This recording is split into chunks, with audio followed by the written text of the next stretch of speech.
ஓம் நமோ நாராயணனாய.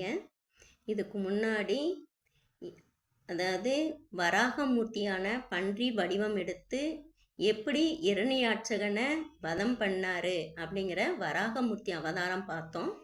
இன்னைக்கு பிரகலாதன் சரித்திரம். இதை நரசிம்ம அவதாரம் அப்படின்னு சொல்கிறத விட பிரகலாதனுடைய சரித்திரம் சொன்னாதான் அந்த நாராயணனுக்கும் விருப்பம். ஏன்னா நாராயணன் தன்னை புகழ்றத விட தன்னுடைய பக்தர்களை புகழ்ந்து பேசினாதான் அவருக்கு பிடிக்கும். அதனால இதை நம்ம பிரகலாதன் சரித்திரம் அப்படின்னே சொல்லலாம். இப்ப இரணியாட்சகனுடைய அண்ணனான இரணியகசிபு, இதுக்கு முன்னாடி பார்த்தோம். இரணியாட்சகன் இறந்த செய்தியை கேட்டு அவங்க இரங்கல் கூட்டம் போட்டான் அப்படின்னு பார்த்தோம். அந்த இரங்கல் கூட்டத்துல இந்த நாராயணனை பலி கொடுத்து நாராயணனை வதம் பண்ணி அவருடைய இரத்தத்தினால என்னுடைய தம்பிக்கு நான் அனைத்து கர்மங்களையும் பண்ணுவேன் அப்படின்னு அவன் சூளுரைத்தான். அடுத்தடுத்து அவன் வீட்டுக்கு வர்றான். வீட்டுக்கு வந்தா இரணியாட்சகனுடைய மனைவி அழுகிறான். உடனே இந்த இரணியகசிபு என்ன சொல்றாரு, இந்த இரணியகசிபு ஒரு முரண்பட்ட குணமுடையவன்.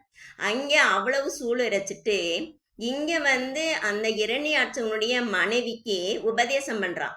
அதாவது ஜீவாத்மாங்கிறது அழியாதது, பரமாத்மா வேற, ஜீவாத்மா வேற. அந்த பரமாத்மாவை தான் நம்ம அடிபணியணும் அப்படின்னு நல்ல உபதேசம் பண்றான். இந்த ஜீவாத்மாவான உன்னுடைய கணவன் இறக்கல, அவன் அடுத்த உடம்பை தேடி போயிருப்பான் அப்படின்லாம் அந்த மனைவிக்கு ஒரு உபதேசம் பண்றான். அதுக்கப்புறம் இவன் என்ன பண்றான், இந்த நாராயணனை வதம் பண்ணணும் அப்படிங்கிறதுக்காக இவன் என்ன பண்றான், அந்த மந்தார மலை பக்கம் போய் தவம் இருக்க போகணும் அப்படின்னு ஏற்பாடு பண்றான். அப்ப இந்த இரணியகசிபினுடைய மனைவி பேரு கயாது. இந்த கயாது என்ன பண்றான், அப்ப மாசமா இருக்கான். இவன் என்னது தவம் இருக்க போகணும் அப்படிங்கிறதுக்கான ஏற்பாடுகள் நடக்கும்போது கயாது மாசமா இருக்கான். அதுக்கு முன்னாடியே இவங்களுக்கு 2 குழந்தைகள் பிறந்துடுறாங்க. அந்த 2 குழந்தைகள் பேரு, ஒருத்தன் பேரு கலாதன், இன்னொருத்தன் பேரு அணுகலாதன். அடுத்து 3ஆவதா பிறக்க போற குழந்தை வயிற்றுக்குள்ள இருக்கு. மொத்தம் இந்த இரணியகசிபுக்கும் கயாதுக்கும் 4 குழந்தைகள். அதுல முதல் குழந்தை பேரு கலாதன், 2வது குழந்தை பேரு அணுகலாதன், 3வது குழந்தை பேர் தான் பிரகலாதன். இந்த பிரகலாதனுடைய வரலாறைத்தான் பார்க்க போறோம். 4வது குழந்தை பேரு சங்கிலாதன். இந்த கயாது மாசமா இருக்கான். அதை தன்னுடைய கணவனான இரணியகசிபிட்டை தெரிவிச்சிடறான். அவனும் என்ன பண்றான், வாழ்த்து செய்தியை சொல்லிட்டு நான் போய் தவம் இருக்க போறேன்னு சொல்லி மந்தார மலைக்கு தவம் இருக்க போறான். அந்த மந்தார மலையில போய் எப்படி இருக்கான்னா, 2 கட்டை விரல்களை மட்டும் ஊண்டி மேல் நோக்கி நின்று தன்னுடைய கையை மேலே குவித்து பிரம்மனை நோக்கி தவம் இருக்கிறான். இவன் தவம் இருக்க போன செய்தி கேட்ட உடனே இவன் அந்த தேவர்கள்லாம் என்ன பண்றாங்க, இந்த அசுரர்களோட சண்டையிட வர்றாங்க. அப்ப அந்த அசுரர்களோட சண்டையிடும் போது இந்த தேவர்கள் தலைவனான இந்திரன் என்ன பண்றான், இந்த கயாதுவை கடத்திட்டு போயிடறான். ஏன்னா அதாவது இந்த கயாதுனுடைய கணவனான இரணியகசிபு படுத்துற பாடே நம்மளால தாங்க முடியல. இன்னும் இவனுடைய குழந்தையும் என்னது அசுர குழந்தையதான் பிறக்கும். இந்த குழந்தை நம்மளால பாடா படுத்தும். அதுக்கு இந்த கயாதுவே கொன்றுலாம் அப்படின்னு என்ன பண்றான், கடத்திட்டு போறான். அப்ப கயாதுக்கு 7 மாதம். இதை பார்த்தோன்னே நாரதர் என்ன பண்றாரு, அதாவது ஒரு கர்ப்பிணி பெண்ணை கடத்தி அந்த கர்ப்பிணி பெண்ணை துன்புறுத்துவது மிக மிக பாவம். அதனால இந்திரன்ட்டு அந்த கர்ப்பிணி பெண்ணை ஏன் வசம் கொடுத்துறேன், நான் பார்த்துக்கிறேன் அப்படின்னு நாரதர் யாருக்கிட்ட, அசுரர்கள்னாலும் சரி தேவர்கள்னாலும் சரி, யார்கிட்ட என்ன சொன்னாலும் எல்லாரும் கேட்பாங்க. ஏன்னா அந்த காலத்து மீடியா அவர் நாரதர் மட்டும்தான். எல்லா செய்திகளையும் எல்லா இடத்துக்குள்ளையும் கொண்டு போய் சேர்ப்பவர் நாரதர். உடனே சரின்னு சொல்லி இந்திரனும் கயாதுவை நாரதர்கிட்ட ஒப்படைச்சிடாரு. நாரதர் தன்னுடைய ஆசிரமத்தை கொண்டு போய் இந்த கயாதுவை வச்சு அந்த அக்கம் பக்கம் இருக்கக்கூடிய ரிஷி பத்னிகளெல்லாம் வச்சு இந்த கயாதுவை பாதுகாத்து இந்த கயாதுக்கான அனைத்து சேவைகளையும் செய்ய வச்சுக்கிருக்காரு. நாரதர் என்ன பண்றாரு, ஒவ்வொரு நாளுமே கயாதுக்கு வந்து இந்த ரிஷி பத்தினிகள்லாம் சேவை பண்ணி உணவெல்லாம் கொடுத்த பின்னாடி அருந்தின பின்னாடி அந்த பொண்ணு ரெஸ்டா இருக்கும்போது, கயாது ரெஸ்டா இருக்கும்போது, அப்ப என்ன பண்ணுவாரு, இந்த நாராயணனுடைய கதைகளை எல்லாம் சொல்லிக்கிட்டே இருப்பாரு. நாராயணனுடைய துதியையும் பாடுவாரு. நாராயணனுடைய கல்யாண குணங்களை பேசுவாரு. நாராயணனுடைய பெருமைகளை பேசுவாரு. அப்ப இந்த கயாது கேக்குதோ இல்லையோ, இந்த கயாதுனுடைய வயிற்றுக்குள்ள இருக்கக்கூடிய குழந்தை கேட்டுக்கிட்டே இருக்கு. ஒரு நாள் நல்லா இந்த பொண்ணு வந்து தூங்கிறது, கொட்ட சத்தம் கேக்குது. உடனே நாரதர் வந்து, ஐயோ நம்ம இவ்வளவு கதைகள் சொல்லி நாராயண பெருமைகள் சொல்லி பிரயோஜனம் இல்லை, அந்த பொண்ணு தூங்கிடுச்சே அப்படின்னு கேட்குறாரு. அப்படின்னு அவர் அந்த கதையை நிப்பாட்டுறாரு. அப்ப இந்த கயாதுடைய வயிற்றுக்குள்ள இருக்கக்கூடிய குழந்தை ஊங்கிற சவுண்டோட அந்த கதையை கேக்குது. அப்பதான் நாராயணன் சொல்றாரு, ஆகா வயிற்றுக்குள்ள இருக்கக்கூடிய குழந்தை கேக்குதுன்னா அப்ப நம்ம இன்னும் நல்லா நிறைய பெருமைகள் அவருடைய கல்யாண குணங்கள் ஒவ்வொன்றா விளக்கி சொல்லணும். சும்மா இருக்க நேரமெல்லாம் நாராயணா நாராயணா நாராயணன் நம்மளுடைய வீணையை மீட்டி நாராயணனுடைய புகழை பாடணும், நாராயணனுடைய நாமத்தை சொல்லணும். இந்த வயிற்றுக்குள்ள இருக்கக்கூடிய குழந்தை வருங்காலத்துல நல்ல ஒரு பக்தனா பிறக்குங்கிறது நாரருக்கு தெரிஞ்சிருது. அப்ப இவர் என்ன பண்றாரு, அந்த கயாதுகிட்ட, என்னதே நீ எப்பெல்லாம் ஓய்வா இருக்க அப்பெல்லாம் நான் அதை சொல்றேன், காது கொடுத்து கேளு அப்படின்னு சொல்லிடுறாரு. அப்ப இந்த கயாது என்ன பண்ணுது, நாரதர்கிட்ட என்னுடைய கணவனான இரண்யகசிபு அவருடைய தவம் முழுமை பெற முடிய இந்த குழந்தை என்னுடைய வயிற்றுக்குள்ளேயே இருக்கட்டும் அப்படின்னு வரம் வாங்கிது. நாரதரும் அதுக்கான வரத்தை கொடுத்துறாரு. ஏன்னா வெளியே வந்தால் தேவர்களால் இந்த குழந்தைக்கு ஆபத்து இருக்குங்கிறத அந்த பொண்ணு சொல்லணும். நாரதரும் சரின்னு கேட்டு அப்போ இரண்யகசிபு தவம் முடிய இந்த குழந்தை வயிற்றுக்குள்ளேயே இருக்கு அப்படிங்கிறத நம்ம புரிஞ்சுக்கிறணும். இப்போ இவர் வந்து அப்போ நிறைய நாராயணனுடைய விஷ்ணு புராணம் அனைத்து கதைகளையும் சொல்லிக்கிட்டே இருக்காரு. இந்த குழந்தையும் கயாதுவும் கேட்குறாங்க. அடுத்து இங்க வருவோம். இந்த இரண்யகசிபனுடைய தவ வலிமை கூட கூட தேவர்கள் தேவலோகம் எல்லாமே அதனுடைய, நான் ஏற்கனவே சொல்லியிருக்கேன், ஒருத்தனுடைய துருவ சரித்திரத்திலேயே தவ வலிமை கூடும்போது பிரபஞ்சங்களே அதனுடைய அச்சுல இருந்து மாறக்கூடிய நிலைமை ஏற்படும். இந்த 5 பூதங்களுமே என்னது அண்ட சராசரங்கள் எல்லாமே தன்னிலையிலிருந்து பிறழும். அப்ப எல்லாருமே போய் பிரம்மன்கிட்ட போய், உங்களை நோக்கி ஒருத்தன் தவம் இருக்கிறேன், அவன் என்ன வரம் கேட்டாலும் கொடுத்துருங்க, அவனுடைய தவத்தை முதல்ல கலைங்க, அவனுடைய தவ வலிமையை வந்து எங்களால் தாங்க முடியல, அந்த நெருப்பை தாங்க முடியல அப்படின்னு பிரம்மனுமே வேகமா ஓடி வராரு இந்த மந்தார மலைக்கு. வந்து இந்த மந்தார மலையில இந்த இரண்யகசிபை நோக்கி அவர் என்ன பண்றாருன்னா அவர் எழுப்புறாரு. ஏன்னா இந்த இரண்யகசிபு இந்த தவத்திலேயே அப்படி மூழ்கிறான். அவனை சுத்தி ஒரு புற்றே வளர்ந்துருது, மேல மரங்கள்லாம் முளைச்சிருது. அவனுடைய ஒன்னேவும் அவனுக்கு வந்து தன்னிலை மறந்து தவத்திலேயே இருக்கான் பிரம்மனை நோக்கி. அப்ப இவர் வந்து என்ன பண்ணாருன்னா இரண்யகசிபுக்கு ஒரு சுப்ரபாதம் பாடுறாரு. இரண்யகசிபு எந்திரி எந்திரின்னு சொல்லி அவருடைய கமண்டலத்தில் இருக்க தீர்த்தத்தினால அந்த புற்றுல தெளிச்சு அந்த புற்றை வந்து ஃபுல்லா உடைச்சு இந்த இரண்யகசிபை எடுக்கும்போது அவன் எலும்பும் தோலுமா இருக்கான். உடனே இந்த கமண்டலத்தில் இருக்க தீர்த்தத்தினால அவனுக்கு என்னது வலிமை வர மாதிரி இவர் அந்த தீர்த்தத்தை கொடுக்குறாரு. அவனும் சுயநினைவு பெற்றான்.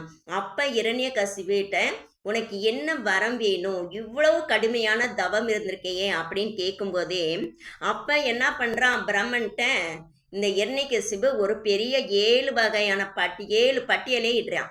என்னன்னா உங்களால் படைக்கப்பட்ட எந்த பொருளாலும் எனக்கு அதாவது பிராணன் போகக்கூடாது.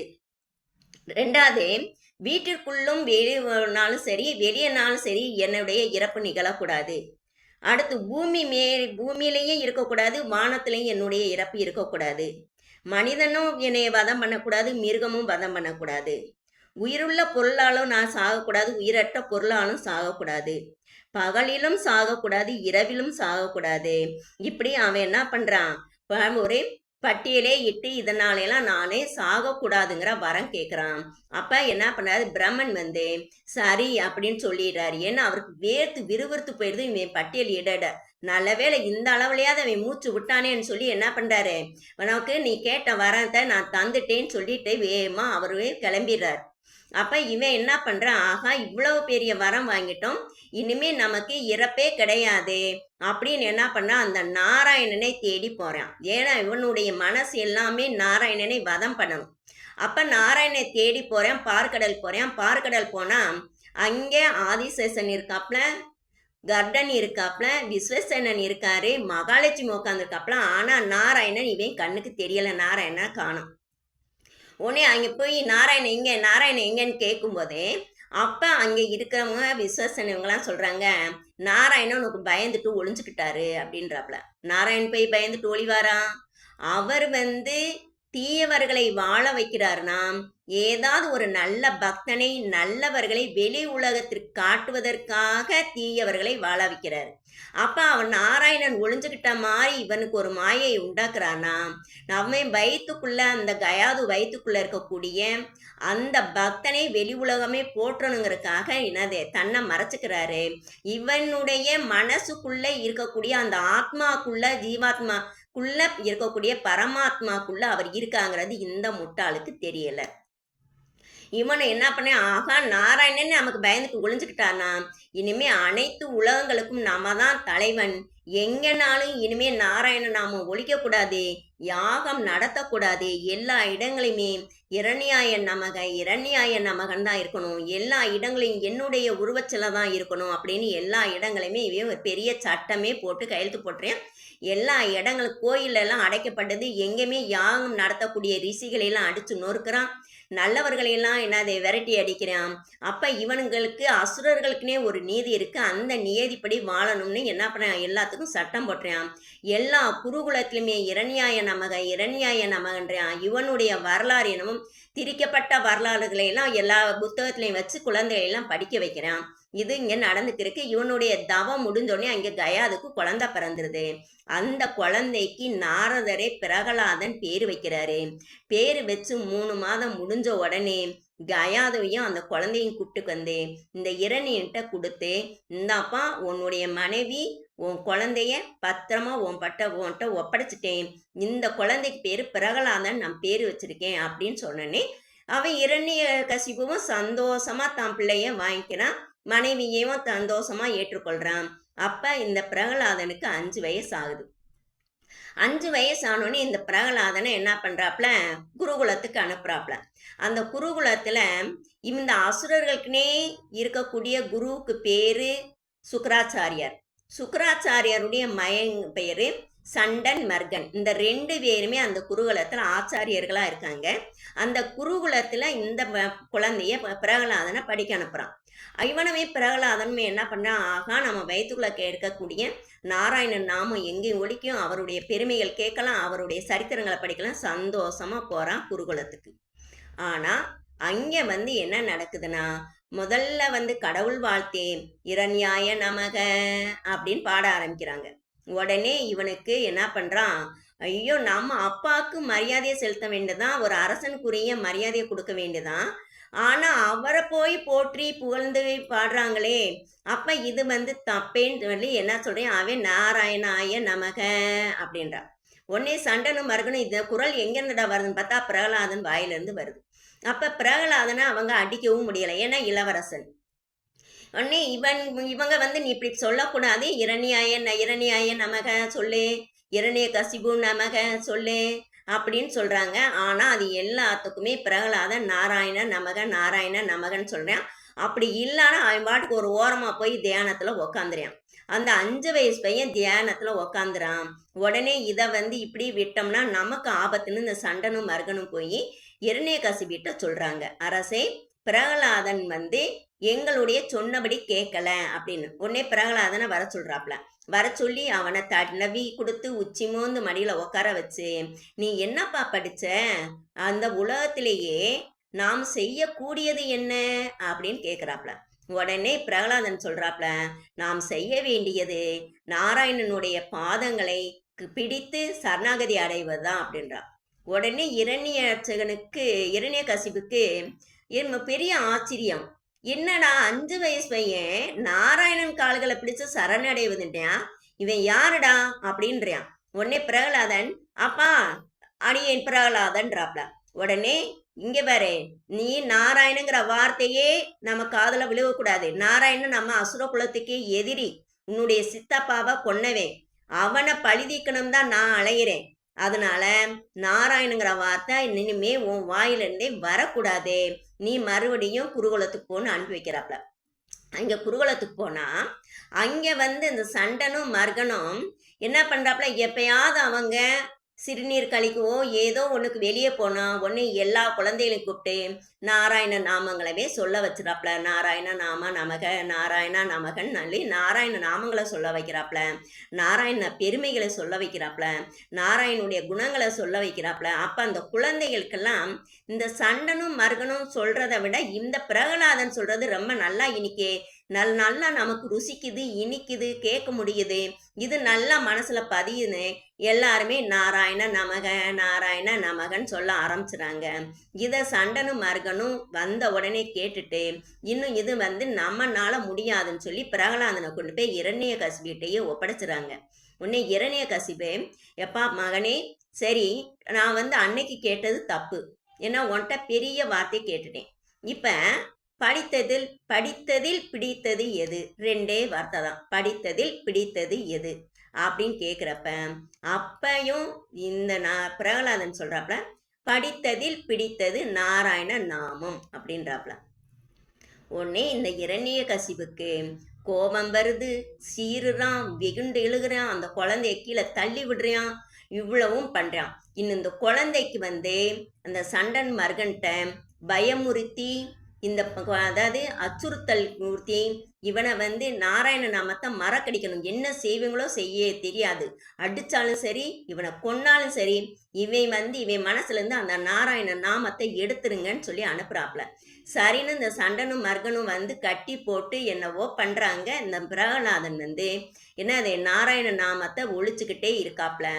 அப்ப இந்த சண்டனும் மர்கனுமே வந்து என்ன பண்றாங்க, அதாவது அங்க வந்து காலநேமி அப்படின்னு இரண்ய கசிபியனுடைய உறவினர் ஒருத்தர் காலநேமி, அவருக்கு 6 குழந்தைகள். அந்த 6 குழந்தைகளுமே இந்த குருகுலத்துல படிக்கிறாங்க. இந்த 6 குழந்தைகளுமே இந்த பிரகலாதனோட சேர்ந்து இந்த இரண்யாய நமக விட்டுட்டு நாராயண நமக நாராயண நமகங்கிறத அந்த 6 குழந்தைகளும் திரும்ப திரும்ப சொல்லிக்கிருக்காங்க. உடனே அதை வந்து சொல்றாப்ல. அப்ப இரண்ய கசிபு என்ன நினைக்கிறான், என் பிள்ளை நல்ல பையன்தான், அந்த காலநேமியனுடைய பையங்க தான் என் பிள்ளைய கெடுத்துட்டாங்க, அந்த காலநேமிய கூப்பிடு உடனே அப்படின்றாப்ல. எப்பயுமே நாம பெற்றோர்கள் செய்ய தவறத்தான் இப்ப இரண்ய கசிபும் செய்யறாப்ல. அதாவது நம்ம பிள்ளை யாராவது ஒரு பிள்ளையோட சண்டை போட்டு வந்தாலும் என் பிள்ளை நல்ல பிள்ளை தான், அந்த பக்கத்து வீட்டுக்கார பிள்ளை தான் என் பிள்ளையை கெடுத்துருச்சு அப்படின்னு சொல்லுவோம் இல்லையா, அது மாதிரி இரண்ய கசிபு சொல்றாப்ல, என்னுடைய மகன் நல்லவன் தான், அந்த காலநேமி பிள்ளைய தான் என் பிள்ளைய கெடுத்துட்டாங்க, அப்ப காலநேமியை கூப்பிடுன்னொடனே காலநேமி வர்றாரு. உன் பிள்ளைய 6 பேரையும் இப்பயே உன் கையால கொண்டு போடணும்ன்றாப்ல. இந்த காலநேமி இந்த 6 குழந்தைகளை நாம இந்த பாவத கதைகள் முடிய கிருஷ்ணாவதாரம் ஃபுல்லாவே நம்ம ஞாபகம் வைத்து கொண்டே இருக்கணும். இந்த காலநேமிட்ட சொன்னோன்னே அப்ப இரண்ய கசிபுவுக்கு பயந்துட்டு அந்த 6 பிள்ளைகளுமே கூட்டு போறாப்ல. போய் தன்னுடைய கையால கொல்றதுக்கு மன சஞ்சலப்படுது, அந்த பாசம் கொடுக்கும் விட மாட்டேங்குது. உடனே ஒரு சேவகன் மூலமா இந்த 6 குழந்தைகளையுமே நீ வந்து நாட்டை விட்டு வெளியே போய் எங்கேயாவது போய் நல்லா வாழ்ந்துடு, இந்த பிள்ளைகளை நல்லா காப்பாத்தின்னு சொல்லி பொண்ணும் பொருளும் கொடுத்து அந்த சேவன் இவனுக்கு பிரியமான இவனுக்கு நல்ல ஒரு நம்பிக்கையுள்ள ஒரு சேவன் மூலமா காலநேமி அனுப்பி வச்சிடாப்ல. அந்த நம்பிக்கையுள்ள சேவனும் இந்த 6 குழந்தைகளையும் கூப்பிட்டு நாட்டை விட்டு வெளியே போய் ஏதோ ஒரு இடத்துல தங்கி 6 பிள்ளையும் நல்லா வளர்த்துட்டு வர்றான். வளர்ந்து அதுக்கு வந்து இந்த பிரபன் கொடுத்த ஆயுள் பிரகாரம் இந்த ஆத்மா வந்து வெளியேறியது. அப்ப இரண்ய கசிபிட்ட என காலநேமி வந்து என் பிள்ளையில கொண்டுட்டேன்னு அவனும் நம்பிடுறான். இப்ப மறுபடியும் பிரகலாதன் வந்து நாராயணன் நாமத்தவே துதிச்சுக்கிட்டு இருக்கான். அப்ப வந்து இந்த இரண்ய கசிபுக்கு இந்த பிரகலாதனை கொன்றுலாம் அப்படிங்கிற ஆத்திரம் வருது. உடனே பாம்பை விட்டு கடிக்க விடுறான். அப்ப பிரகலாதன் என்ன சொல்றாப்ல, பாம்பே ஆடு, பாம்பே ஆடு, நீதான ஆதிசேஷன் வடிவத்துல என்னுடைய நாராயணன் மகாலட்சுமி தாங்கியிருக்கேன் அப்படின்னு உடனே அந்த பாம்பு படமெடுத்து ஆடின தன்னுடைய தலையை மடக்கி கீழே வச்சு வெளியேறியது. அதுக்கப்புறம் யானையை வச்சு கொள்ளலாம்னு சொல்லி யானையை கூப்பிட்டு விடுறான். மதம் பிடிச்ச யானை வேகமா வருது. பிரகலாதன் தலையை மண்டியிட்டு, கஜேந்திரா உனக்கு நாராயணன் தானே உனக்கு மோட்சம் கொடுத்தது, கஜேந்திரா நீ என்ன கொல்ல வரையா அப்படின்னு சொன்னேன். அப்ப அந்த கஜேந்திரனான அந்த யானையும் என்ன பண்ணுது, இவன் முன்னாடி மண்டியிட்டு இவனுக்கு வணக்கம் சொல்லிடுது. விஷம் கொடுத்தா அந்த விஷம் ஃபுல்லா இவனுக்கு நல்ல போசாக்கான உணவா மாறுது. சரி, மேல ஒரு மலை மேல கொண்டு போய் மலை உச்சியிலிருந்து தள்ளி விட்டான். கீழே பூமாதேவி தாங்கிக்கிறது. என்ன செஞ்சாலும் இவன் என்ன ஆகல, இவன் பிரகலாதனை இவனால கொல்ல முடியல. உடனே பிரகலாதனை கூப்பிட்டு, ஏண்டா எல்லா நேரமும் நாராயணா நாராயணா நாராயணன்ட்டே இருக்கையே, உனக்கு யாருடா இவ்வளோ ஒரு தைரியத்தையும் வலிமையையும் வைராக்கியத்தையும் வீரத்தையும் தந்தனே, அதுக்கும் நாராயணன் தான்றார். எனக்கு மட்டும் இல்லை, உனக்கும் நாராயணன் தான் என்னதே வலிமையை கொடுக்குறாரு. நீ நாராயணனை பழித்து பேசுவதற்கும் நாராயணன் தான் உனக்கு வலிமையை கொடுக்குறாரு. உனக்குள்ளேயும் நாராயணன் தான் இருக்காரு. நீ நாராயணன் தேடி பார்க்கடலுக்குள்ள போகாம, பார்க்கடல் முடி தேடாம உனக்குள்ள தேடினேன்னா ஓ மனசுக்குள்ள உன்னுடைய ஆத்மாக்குள்ள இருக்கக்கூடிய அந்த பரமாத்மா கண்ணுக்கு தெரிஞ்சிருப்பாரு அப்படின்னு பிரகலாதன் சொல்றாப்ல. உடனே பிரகலாதன் அடுத்தும் சொல்றாப்ல, அதாவது ஒரு ஜான் அளவு இருக்கக்கூடிய இடத்துலயும் இருக்கான், ஒரு அணுவை 100 பங்கா போட்டா ஒவ்வொரு பங்குக்குள்ளேயும் இருக்கான், தூணிலும் இருக்கான், துரும்பிலும் இருக்கான், அனைத்து இடங்களிலும் இருக்கான்னு சொல்றாப்ல. உடனே இரண்யகசிபு என்ன சொல்றான், இந்த அளந்திட்ட தூணிலும் உள்ளனோ அப்படின்றாப்ல. ஏன்னா அந்த அரண்மனையை கட்டும்போது அந்த தூணை தானே இருந்து அளந்து நல்ல முறைப்படி அழகு பார்த்து பார்த்து கட்டின தூணா அந்த தூண். அப்ப அந்த தூணுக்குள்ள கட்டாயம் அந்த நாராயணன் இருக்க மாட்டாங்கிற நம்பிக்கையில இவன் என்ன பண்றான், இந்த இரண்யகசிபு இந்த அளந்திட்ட தூணிலும் உள்ளனோ உன் நாராயணன்றாப்ல. பிரகலாதன் சொல்றாப்ல, இந்த தூணிலும் உளன் கண்ணால பாக்குறேன்னு சொல்லி அந்த தூணுக்கு அப்படியும் என்னது சாஷ்டாங்கமா நமஸ்காரம் பண்ணி அந்த தூணை தொட்டு கும்பிடுறான். உடனே இரண்யகசிபுக்கு கோபம் அவன் கையில இருக்க அகதையினால அந்த தூணை தட்டத்தான் செய்யறான். அடி ஓங்கி அடிக்க கூட செய்யல, தட்டதான் செய்யறான். அப்படியே அந்த தூணை பிளந்து சிம்ம கர்ஜனையோட நம்ம ஆண்டாள் சொன்ன மாதிரி மாறி மலைமுழிஞ்சில் மண்ணி கிடந்துறங்கும் சீரிய சிங்கம் அறிவுற்று தீவிழித்து வேரி மயிர் பொங்க எப்பாடும் பேந்துதை மூறி நிமிர்ந்து முழங்கி புறப்பட்டு அந்த மாதிரி ஒரு கர்ஜனை குரலோட அண்ட சராசரங்கள்லாம் அப்படியே ஆட்டம் கொடுக்குற மாதிரி வெளியேறாரு இந்த நரசிம்ம அவதாரம். நம்ம நரசிங்கர் அதாவது தலை சிங்க முகமாகவும் உடம்பு மனித உடம்பாவும் ஆக்ரோஷமா இந்த இரணியனோட சண்டை போட்டு அவனை தூக்கி கொண்டு போய் மாலை பொழுது இரவும் பகலும் ஒன்று சேரக்கூடிய ஒரு பொழுது. ஏன்னா அவன் பகலையும் எனக்கு இறப்பு வரக்கூடாது, இரவிலும் இறப்படக்கூடாதுன்னு இருக்கான். அப்ப ரெண்டும் ஒன்று சேரக்கூடிய அந்த சந்தியா நேரத்துல அவனை தூக்கி கொண்டு போறாரு. கொண்டு போய் நில வாசப்படியில உக்காடுறாரு. ஏன்னா அவன் வீட்டுக்குள்ளேயும் எனக்கு இறப்பு வரக்கூடாது, வீட்டுக்கு வெளியும் இறப்பு வரக்கூடாதுன்றான். அதனால வீட்டுக்குள்ளேயும் இல்லாம வீட்டுக்கு வெளியும் இல்லாம நிலவாசப்படியில உக்காந்து தான் மடி மேல அந்த இரண்யகசிபை வைக்கிறான். அப்ப இரண்யகசிபு நிந்தனை செய்வதற்காண்டியாவது நாராயணா நாராயணா நாராயணன் சொல்லிக்கிட்டே இருந்ததுனால நாராயணன் மடியில உட்காரக்கூடிய பாக்கியம் அந்த இரண்யகசிபுக்கு கிடைச்சிருக்கு. அடுத்து இவர் என்ன பண்றாரு, தன்னுடைய ஏன்னா வானத்திலையும் தனக்கு இறப்பு வரக்கூடாது, பூமியிலையும் இறப்பு வரக்கூடாது. அப்ப இவருடைய மடி கிடைச்சிருச்சு.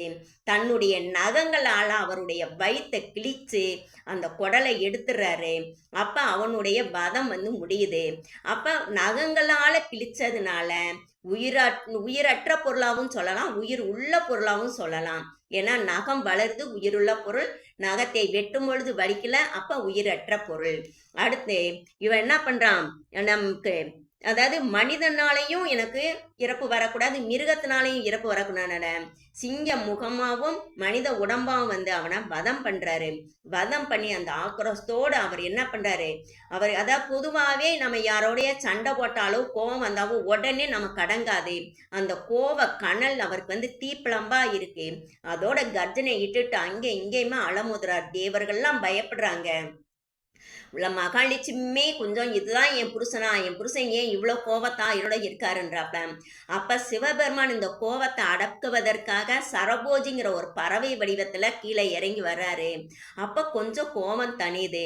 இப்ப பிரம்மன் இந்த பிரகலாதன்ட்ட குழந்தா நீ போ, நீ வந்து நாராயணன் துதி பாடிக்கிட்டே பக்கத்துல போனேன்னா அவருக்கு வந்து கோபம் குறையும்னோனே, அது மாதிரி இந்த பிரகலாதன் வந்து நாராயணா நாராயணா நாராயணா நாராயணன் சொல்லிக்கிட்டே அந்த நரசிம்மன் பக்கத்துல போனோன்னே அந்த நரசிம்மன் இந்த பிரகலாதனை கருணை கண்களால பார்த்து தலைய தடவி விட்டு இந்த இரண்யகசிபு உக்காந்த ஆசனத்துல உக்காந்து தன்னுடைய உடம்ப முழுக்க அந்த ஆசனத்துல தேய்ச்சி விடுறாரு.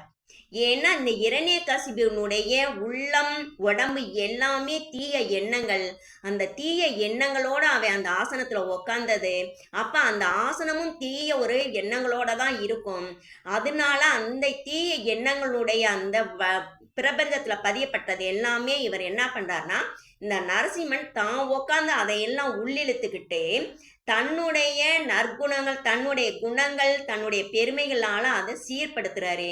ஏன்னா நாராயணன் தோஷமே இல்லாதவரு. அவர் வந்து நம்ம எப்படிப்பட்ட இடத்துல எவ்வளவு ஒரு சாக்கடையில இருந்து எந்திரிச்சா கூட அவர் சேற்றில் முறைத்த செந்தாமரையா இருப்பாரு. அதனால அவருடைய பாசிட்டிவ் எனர்ஜியை ஃபுல்லா அந்த ஆசனத்துல இருத்தி அதுக்கப்புறம் பிரகலாதனுக்கு பட்டாபிஷேகம் பண்ணி வைக்கிறாரு. அவர் நம்ம நரசிம்மன் வந்து ஆசனத்துல உக்காந்ததுனாலதான் அதுக்கப்புறம் அரசர்கள் உட்காரக்கூடிய அந்த ஆசனம் எல்லாமே சிம்மாசனம்ங்கிற பேர் வந்துச்சு. ஹரியாசனம் சிம்மாசனங்கிற பேரே நம்ம நரசிம்ம ஆசனத்துல அரசன் அந்த இரண்யகசிபு உட்காந்த ஆசனத்துல உட்கார்ந்த பின்னாடிதான் இப்ப மொழிய அதை நம்ம சிம்மாசனம் சொல்லிக்கிருக்கோம். அதுக்கப்புறம் என்ன பண்றாப்புல, மகாலட்சுமி மெதுவா வந்தோடனே மகாலட்சுமியை தூக்கி தன்னுடைய தொடையில உட்கார வச்சுக்கிறாரு. அதாவது நாராயணனுடைய மற்ற எல்லா இடங்களையுமே எங்கேயுமே நாராயணனுடைய மார்புல தான் மகாலட்சுமி உட்காந்துருப்பான். இந்த நரசிம்மனுடைய அவதாரத்துல மட்டும்தான் லட்சுமி நாராயணனா லட்சுமி வந்து தொடையில உட்காந்து அணைச்சு உக்காந்துக்கிறாரு. ஏன்னா இருந்த அவதாரங்களையே மிக அழகான அவதாரம் அழகிய சிங்கர்ங்கிறது வந்து நரசிம்மனுக்கு தான். அப்ப அந்த நரசிம்மனுடைய அழகை ரசிப்பதற்காகவும் அவருடைய கோபத்தை தணித்து மறுபடியும் கருணாமூர்த்தியை மாற்றுவதற்காகவும் மகாலட்சுமி வந்து கருணை கடலான மகாலட்சுமி அவருடைய தொடையில உக்காந்து அவன் தன்னுடைய கண் பார்வையினால அருட்பார்வையினால அவருடைய கோபத்தை எல்லாம் தணிச்சிடாப்ல. இதுதான் அதாவது நரசிம்ம அவதாரம். இதுதான் பிரகலாதனுடைய பக்த பிரகலாதனுடைய சரித்திரம். இப்ப இந்த பிரகலாதன் வந்து என்னதை நரசிம்மன் துதி பாடுறாப்ல. இந்த பிரகலாதனுடைய கேட்டாவே அதாவது அவனுடைய வரலாறை கேட்டாவே நம்மளுடைய அனைத்து பாவங்களும் நீங்கி நமக்கு வைகுண்டம் இந்த பிறவிலேயே கிடைக்கும் என்பது உறுதி. இதோட நம்ம அடுத்ததை வந்து நாளைக்கு பார்க்கலாம்.